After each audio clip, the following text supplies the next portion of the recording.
Hello, welcome. Join me today as I read a book called Above Equal by an author named Ernest Chukwudi Anagha. So today we're going to be reading the chapter 1 of this book. So join me as we go through it. Chapter 1: To neutralize taproot mystical humanity problems. Okay, let's dodge into it. Humanity has tremendously evolved that these days we are immersed in the incessant struggles to satisfy its demand. To start with, most of us cannot give accurate account of the lives of our great-grandparents as regard how they lived their lives. In the same measure, our great-grandparents could not give account of their parents, culminating losing touch with our origin and all what that our ancestors did that directly and indirectly affects our life today. We, as a result of this historical disconnect, are like a rootless ship devoid of a compass, and relying on the mere walk to solve ancestral problems, which is the recipe for a disaster. The light of the body is the eye. If therefore thy eye be single, thy whole body shall be full of light. Matthew 6:22. You cannot solve your problem with wandering eyes. You have to be focused. Stop solving only the superficial coating of your problems, as this could only create more problems in the future, thereby pushing you to your breaking point. You should decipher the root cause of your problem, seize it up, and devise a strategy to attack the problem. Until you decipher the root cause of the problem, the needed solution will always elude you. Okay? The case study will explain my point and direction better. Case 101.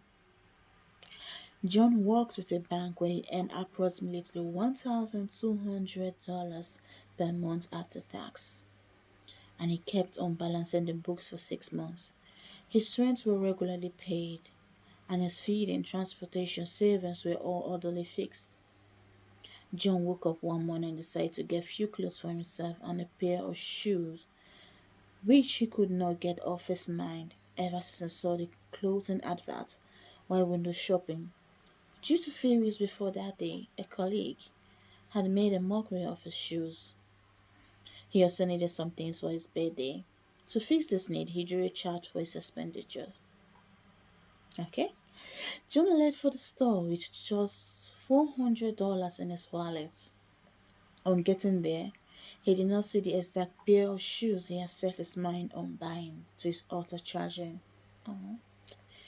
He approached his storekeeper for explanations, but instead of getting his anticipated response, he was shown another shoe which even looked better than the one he had come to buy.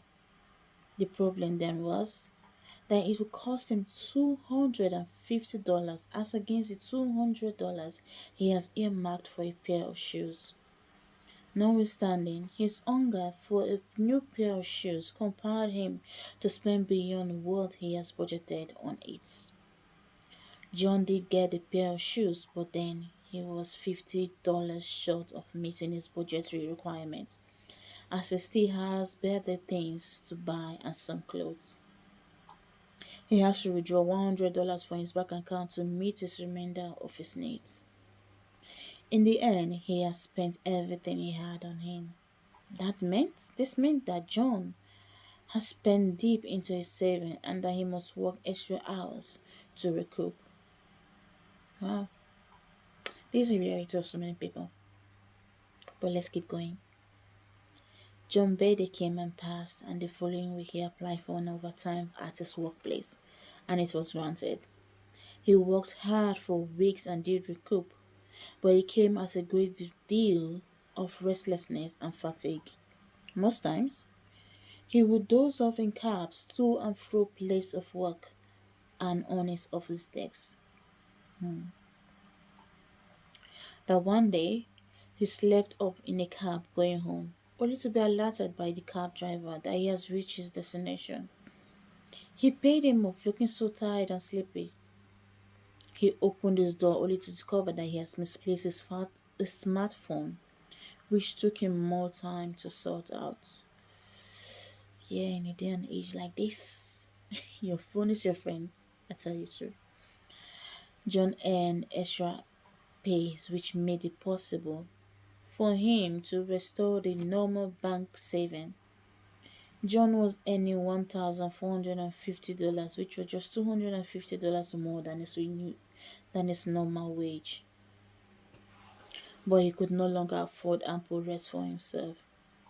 This affected his health as he emaciated drastically, to the disbelief and shock of his colleagues at work.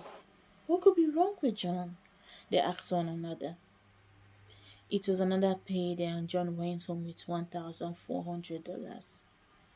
He felt happy since he has acclimatized to the new job requirements he bargained for.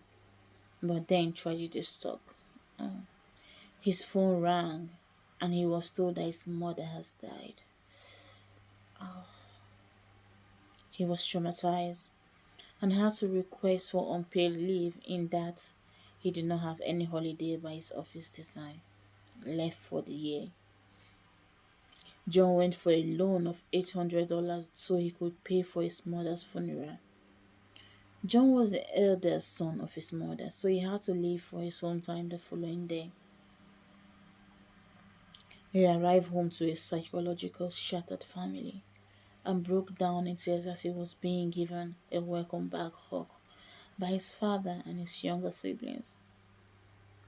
The funeral ceremony was smooth, but that could not improve John's psychological state.